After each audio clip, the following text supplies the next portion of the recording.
Hi అండి. Welcome to my channel. My life my channel. So, మనం మామూలుగా noodles అంటే ఇంట్లో చేసుకునేవైతే మ్యాగీ గానీ, ఇప్పీ గానీ గుర్తొస్తుంటాయి. ఎస్పెషల్లీ కిడ్స్‌కైతే ఎక్కువ ఇష్టం కదండీ. సో, ఇప్పుడు అవే కాకుండా ఒక్కసారి ఈ నూడిల్స్ చేసుకోండి. చాలా టేస్టీగా ఉంటాయి. అండ్ మనం ఫ్రెష్ వెజిటబుల్స్ కూడా చేస్తాం కాబట్టి హెల్తీ కూడా అండి. ఇది చిన్న పిల్లలకే కాదండి, పెద్దవాళ్ళకి కూడా చాలా నచ్చుతుంది. మనకి ఎక్కువ టైం లేకపోయినా, లేదు ఇంట్లో ఏదైనా టేస్టీగా చేసుకోవాలనిపించినా ఈ నూడిల్స్‌ని ఖచ్చితంగా ఒకసారి ట్రై చేయాల్సిందే. ఒక్కసారి తిన్నారంటే మళ్ళీ మళ్ళీ చేసుకొని తింటారు. అంత టేస్టీగా ఉంటుంది. చిన్నవాళ్ళ నుంచి పెద్దవాళ్ళ వరకు ఎవరైనా ఎంజాయ్ చేయొచ్చు.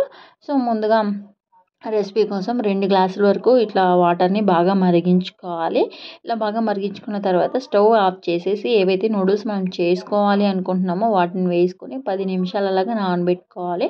మధ్యలో ఒకసారి కలిపి అలా వదిలేయండి. 10 నిమిషాల తర్వాత ఇప్పుడు నూడిల్స్‌నైతే మనం ఆ వాటర్‌నైతే స్ట్రెయిన్ చేసేసుకోవాలి.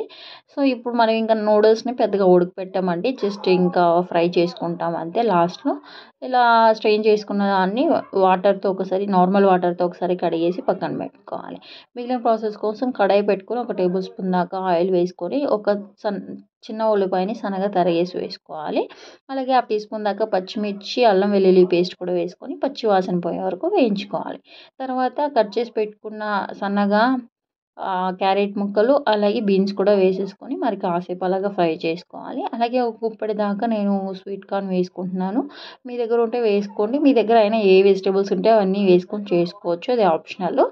తర్వాత ఒక గుప్పెడు దాకా పచ్చి బఠానీ వేసుకొని, సాల్ట్ కూడా వేసుకొని మరి కాసేపు అలాగా బాగా ఫ్రై చేసుకోవాలి. తర్వాత ఒక చిన్న టమాటాని ఇట్లా సన్నగా తరిగేసి వేసుకొని మరి కాసేపు అలాగా ఫ్రై చేసుకోవాలి. ఇక్కడ మనం వెజిటబుల్స్‌ని అనే వాటిని ఉడికించట్లేదు. జస్ట్ ఫ్రై చేసుకుంటున్నాం. అలాగే కాసేపు మగ్గించుకుంటున్నాం అంతే అండి. కాకపోతే ఇవి రెసిపీలో తినేటప్పుడు చాలా క్రంచీగా, టేస్టీగా ఉంటాయి.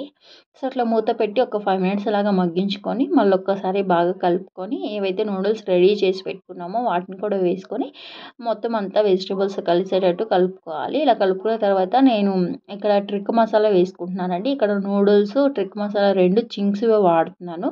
మీరు కావాలంటే మ్యాగీ మసాలా కూడా యాడ్ చేసుకోవచ్చు. No problem.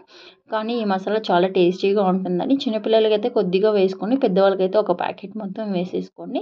చూసారు కదండీ ఎంతో సింపుల్ అండ్ చాలా క్విక్ రెసిపీ. సో, మీరు కూడా ఖచ్చితంగా ఒకసారి ట్రై చేయండి. మీకెలా వచ్చిందో నాకైతే కమెంట్ చేయండి.